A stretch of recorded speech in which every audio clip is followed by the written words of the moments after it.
Hey, Gary McGowan here, and today we're going to do something a little bit different, but kind of the same. Yo, I got my Canada shirt on, and I don't know if you have been following along on any YouTube Shorts, Instagram Reels, Facebook Reels.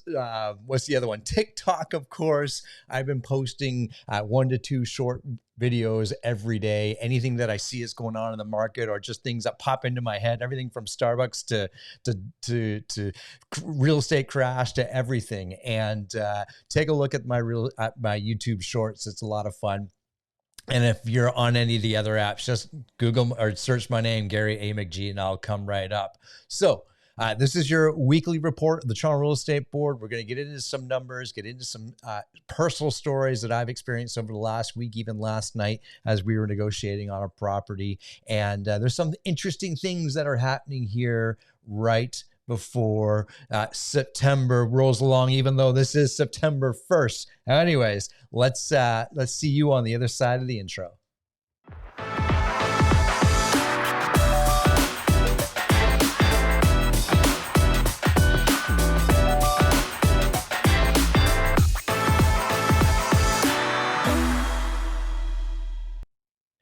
Watch out for the dancing Gare. There he is over there. And I can't believe it. Over the last week, I've had more people reach out to me than ever. I don't know if it's like from my YouTube Shorts or just watching my videos, or now they're starting to think about their September, their fall plans in real estate, and have questions and comments and looking to sell, looking to buy. So do reach out to me. I'll throw that up again. There you go. That's how you can get a hold of me. My contact info will jump up there in just a second. Do reach out to me though.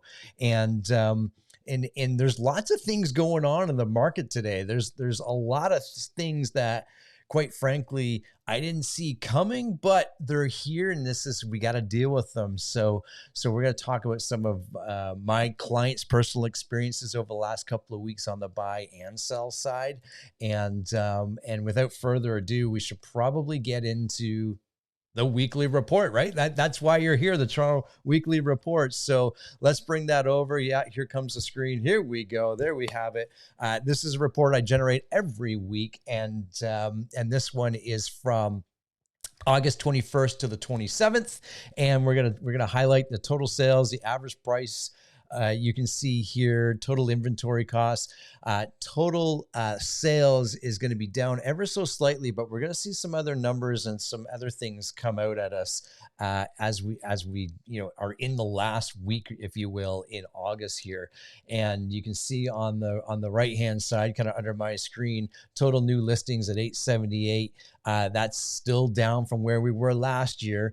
Average list price is up, but as we talked about, we're going to have that tipping point where we cross over very, very soon. I think probably by the middle to end of September is when we'll see that cross. That's my prediction here, folks. I'd love to know yours. So put yours in the comments. When are we going to see that cross of having, last year's prices be different than this year's listing prices? Okay, we're still year over year, we're still up, but there's going to be that moment where it crosses. I'd love to see when you think that is. I have a feeling it's going to be probably the 4th week in September, just by going off on memory. I haven't looked up the data, so don't worry. But I think that's where it's going to be. And we got a lot of things happening between now and then. Obviously, September 7th.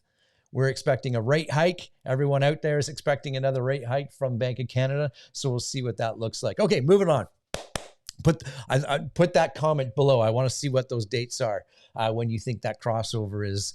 Average sale price, we're sitting at $1,080,000, and the average list price is at $99,000. Of course, you've been watching this in the past, you know why that is, and so forth. Okay, so let's skip down. We'll go through. We're going to skip some of these pages, and of course, I should mention you can download this report at the bottom of all my YouTube videos.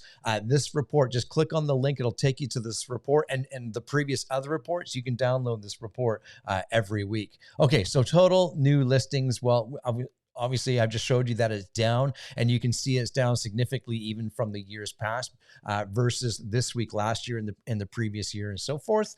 So we can see that, and our listing days still.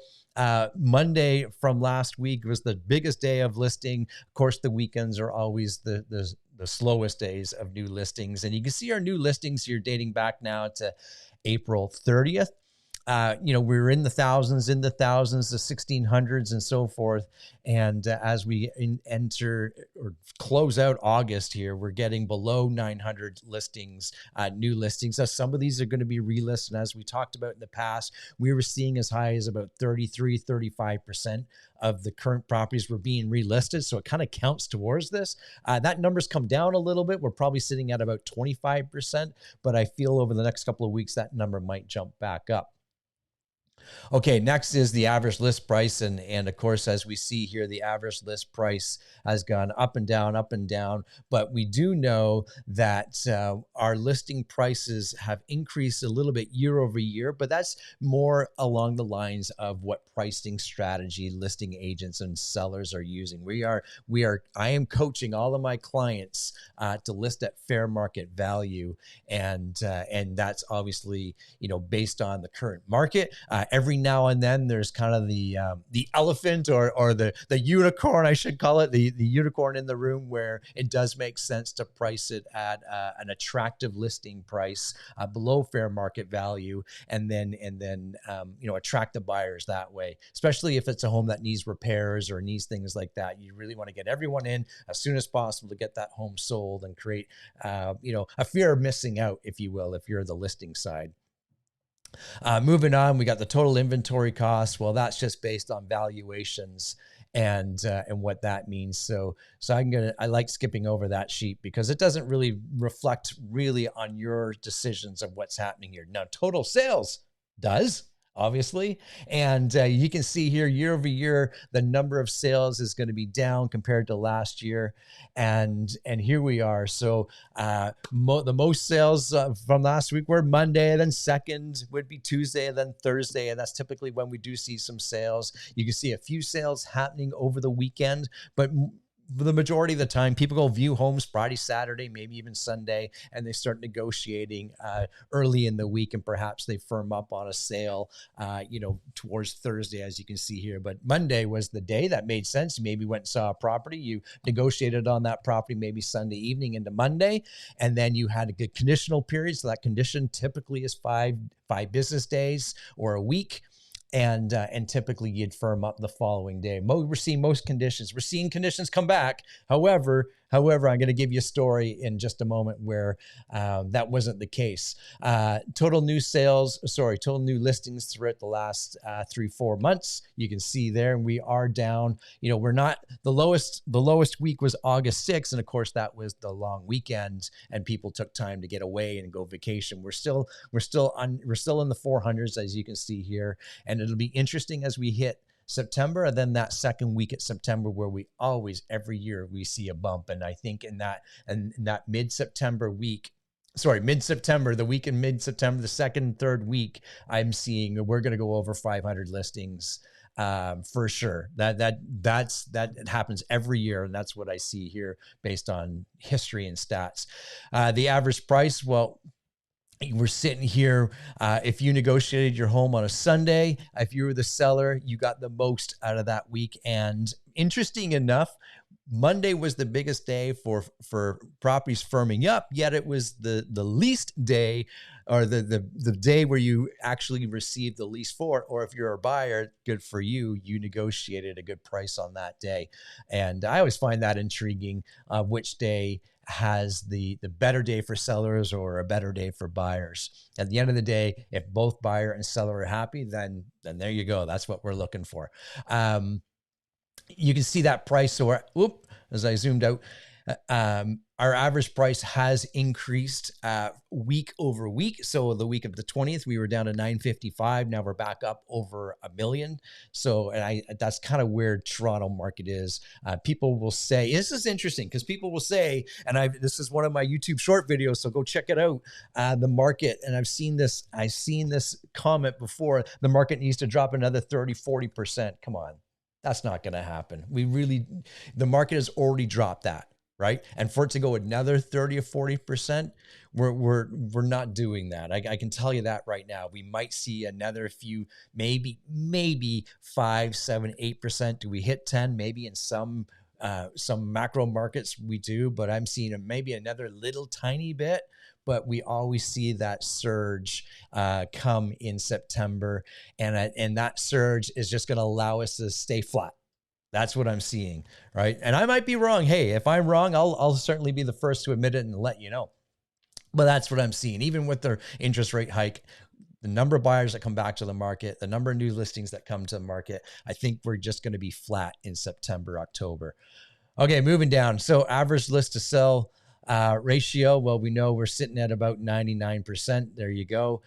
You price your home for $1 million, you're going to get $999,000. That's what that means right there. I don't need to get into that and where we're going with that. So if you're a buyer, this is good information. If you're a buyer out there, if you're representing buyers, if you're an agent, I would show your buyers this information right here, because they might be thinking a property's at $1 million, we're going to go offer 900,000. Well, really, hopefully everyone's done their homework, and these are what properties are lining up for and selling for, is really close to asking price right now.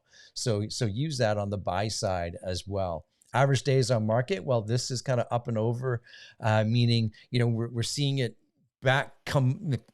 We went from 24 to 25 days week over week, and I think we're going to sit at that. We're probably going to hit about 30 days. That's my gut feeling as we get into September, October months, as we have more inventory come on market. But with more inventory always comes more buyers.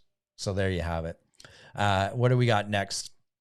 The total sales volume. Well, that again, total sales volume is just based on the valuation and the number of properties being sold. So if we're seeing, 1 billion back in April down to less than half in the end of August, well, really what that means is values have come down a little bit, but so have sales. Right. And this number doesn't really mean a whole lot to you from if you're, as a single buyer. What you need to be concerned with is the number of sales in your area, the average list price, and what the average to sell ratio is. So if a home was listed for $1 million, what's the asking price? Is that 99% of the asking price? Well, that's what we just saw there, right? Okay, so my experience over the last couple of weeks, we've been doing some offers for buyers. We've been working with many buyers lately, which is pretty cool, and especially in this type of market where we think we have options, and we've looked at, a handful of properties, and just last night we decided to put an offer on a property, and it had been on the market for 30 days. Really nice property, well cared for, only about 12, 13 years old. Beautiful home, about 2,900 square feet with a finished basement, and very, very well cared for. Although perhaps the decor style was not up to today's standards, but that's personal taste. That's really what it comes down to. And we thought this will be a good opportunity for my buyers. They felt good about it.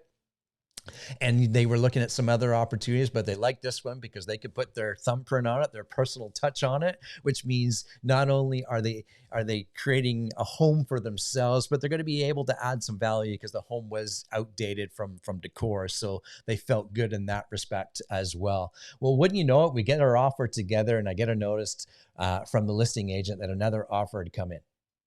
Great. Now we're competing, and then 3 or 4 hours goes by because we sent it just early afternoon. A third offer comes in, and that's what it takes sometimes. Sometimes it takes a little motivation. If you're another buyer out there, like, no, wait, we were really thinking about this house. We're going to put an offer on this house, and over the last few weeks, I've been a part of a handful of multiple offer situations. So are multiple offers back? That's another one of my YouTube shorts, actually. So check it out. Yes, we're seeing that back, especially as we kind of get right up close to that September 7th date. And people, perhaps buyers have taken their time to look at inventory and realize, wow, we got to go do something. So are we still seeing property sell for well over ask? Depending on the marketing strategy, I would say not really. The property that we were able to negotiate on, in fact, we got it at asking price. However, we removed the conditions on that property in order to make it happen. And trust me, my buyers are well positioned to make that happen. And I wouldn't advise that, of course, if they weren't.